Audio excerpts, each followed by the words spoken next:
அனைவருக்கும் Cavin's diary Tamil channel சார்பாக வணக்கம். மேஷ ராசி அன்பர்களுக்கு பிறக்க கூடிய தை மாதம் எவ்வளவு சம்பாதித்தாலும் கையில் தங்காது. சுத்து போட்டு பழிவாங்கும் கிரக அமைப்பு. எனவே இந்த மாதத்தில் எதிர்பாராத வம்பு வழக்குகள் வந்தே தீரும். பேச்சில் கவனம் தேவை. தொழிலில் உச்சம் பெறும் அமைப்பு உள்ளது. நிதானமும் பொறுமையும் அவசியம். சரிங்களா? புத்தாண்டில் முதல் தமிழ் மாதமான தை மாதம் பிறந்துள்ளது. தை பிறந்தால் வழி பிறக்கும் என்பது நம்பிக்கை. அந்த வகையில் இந்த மாதம் எப்படி இருக்கும், என்ன மாதிரியான பலன்கள் கிடைக்கப் போகின்றன? திருமண தடை நீங்குமா? குழந்தை பாக்கியம் உண்டாகுமா? கல்வி விஷயங்களில் எப்படி இருக்கும்? தொழிலில் முன்னேற்றம் ஏற்படுமா? ஆரோக்கியம் எப்படி இருக்கும்? வழிபட வேண்டிய தெய்வங்கள் என்ன? மேலும் முக்கிய தகவல்கள் தெரிந்து கொள்ள சேனலை சப்ஸ்கிரைப் செய்து தெரிந்து கொள்ளுங்கள். சூரியன் வழிபாட்டுக்கு உகந்த மாதம். சூரியனை வழிபடும் பண்டிகையே பொங்கல் பண்டிகை. சூரியன் இல்லை என்றால் இந்த உலகமே இல்லை. கேட்டை நட்சத்திரத்தில் விருச்சிக ராசியில் சித்த யோகத்தில் பொங்கல் பண்டிகை அமைந்துள்ளது. இந்த தை மாதத்தில் மேஷ ராசிக்காரர்களுக்கு கிடைக்கும் பலன்கள், பரிகாரங்கள் குறித்து பார்க்கலாம். 2026 புத்தாண்டில் பல்வேறு முக்கிய கிரகங்களின் இடமாற்றம் நடைபெறவுள்ளன. ஒவ்வொரு கிரகங்களும் குறிப்பிட்ட கால இடைவெளியில் ஒரு ராசியில் இருந்து மற்றொரு ராசிக்கு பெயர்ச்சியாக வழக்கம். இந்த கிரகங்களின் நிலை மாற்றம் மற்றும் இடப்பெயர்ச்சியானது 12 ராசிகளிலும் தாக்கத்தை ஏற்படுத்தும். சில ராசிக்காரர்களுக்கு நல்ல பலன்களையும் சில ராசிக்காரர்களுக்கு அசுப பலன்களையும் உண்டாக்கும். புத்தாண்டில் முதல் தமிழ் மாதமான தை மாதம் பிறந்துள்ளது. இந்த மாதம் முக்கியமான மாதம். வாழ்வில் முன்னேற்றம் பெற தை அமாவாசை தினமான இன்று முன்னோர்களை வழிபாடு செய்வது ஏற்றத்தை தரும். பசு மாடுகளை தானமாக அளிக்கலாம். 19ஆம் தேதி புண்ணிய நதிகளில் நீராடுவதால் கர்மாவுக்கான கடன்கள் நிவர்த்தியாகும். 25ஆம் தேதி ரதசப்தமி நடைபெறவுள்ளது. அன்றைய தினம் சூரிய பகவானை வழிபாடு செய்வது நன்மையை தரும். இந்த மாதம் மிக முக்கிய கிரகப் பெயர்ச்சியான புதன் பெயர்ச்சி நடைபெறுகிறது. தனுசு ராசியில் இருந்து மகர ராசிக்கு புதன் பெயர்ச்சியாகிறார். அந்த வகையில் இந்த தை மாதத்தில் மேஷம் ராசி அல்லது லக்கினம் சார்ந்த நபர்களுக்கு வேலையில் டாக்குமெண்டேஷன், மெமோ வாங்குவது, நோட்டீஸ், எழுத்துப்பூர்வமாக வருத்தம் தெரிவிப்பது, பதிலளிப்பது போன்ற சூழல் ஏற்படும். மெடிக்கல், அரசு துறை, மத்திய அரசு சார்ந்த பணிகளில் இருப்பவர்களுக்கு கண்டிப்பாக நோட்டீஸ் வரும்.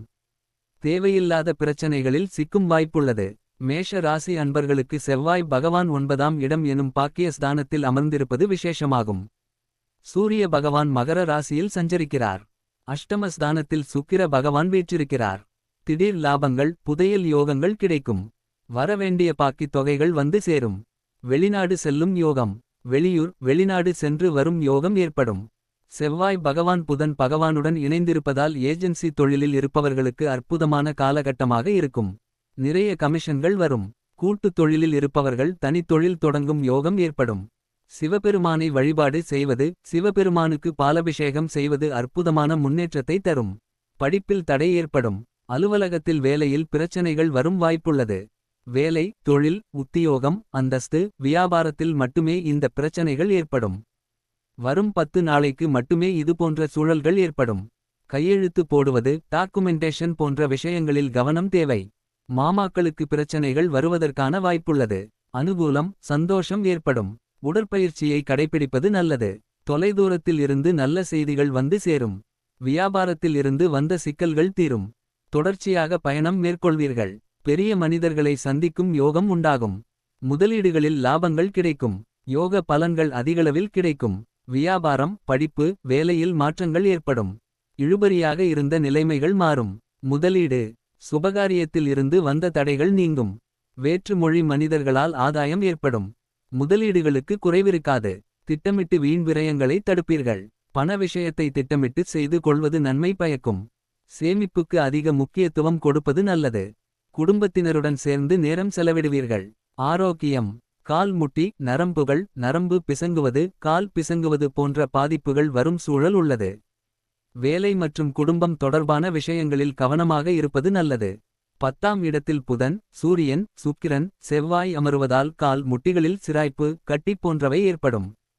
இந்த காலகட்டத்தில் சிறு சிறு பிரச்சனைகள் வந்தாலும் பெரிய பாதிப்புகள் ஏற்படாது. ராசிக்கு கர்மஸ்தானமான 10ஆம் வீட்டில் சூரிய பகவான் நுழைவதால் செல்வ செழிப்பு அதிகரிக்கும். உங்களுடைய ஆரோக்கியம் மேன்மை அடையும். நண்பர்கள் மற்றும் தாய் வழி, தந்தை வழி உறவினர்களால் நன்மைகள் உண்டாகும். சமூகத்தில் உயர்ந்த நிலையில் இருப்பவர்களின் நட்பு கிடைக்கும். அரசு அதிகாரிகள், உயரதிகாரிகளின் அறிமுகம், அவர்களுடைய ஆதரவு உங்களுக்கு கிடைக்கும். பொருளாதாரத்தில் நல்ல முன்னேற்றம் ஏற்படும். பண வரவுக்கு பிரச்சனைகள் இருக்காது. வரும் பிரச்சனைகள் எல்லாமே சமாளிக்கும் வகையில் இருக்கும். ருத்ராபிஷேகம் செய்வது உங்களுக்கு நன்மையை ஏற்படுத்தும். சந்தோஷமும் பொருளாதார ஏற்றமும் 80% நன்றாக இருக்கும். பெண்கள் கவனமாக இருக்கக்கூடிய மாதமாக இருக்கும். குலதெய்வ வழிபாடு துர்கை வழிபாடு ஏற்றத்தை கொடுக்கும். பொருளாதாரத்தில் நல்ல முன்னேற்றம் ஏற்படும். வாகனம் கிளறவம் சந்தோஷம் ஏற்படக்கூடிய நல்ல மாதமாக இருக்கும்.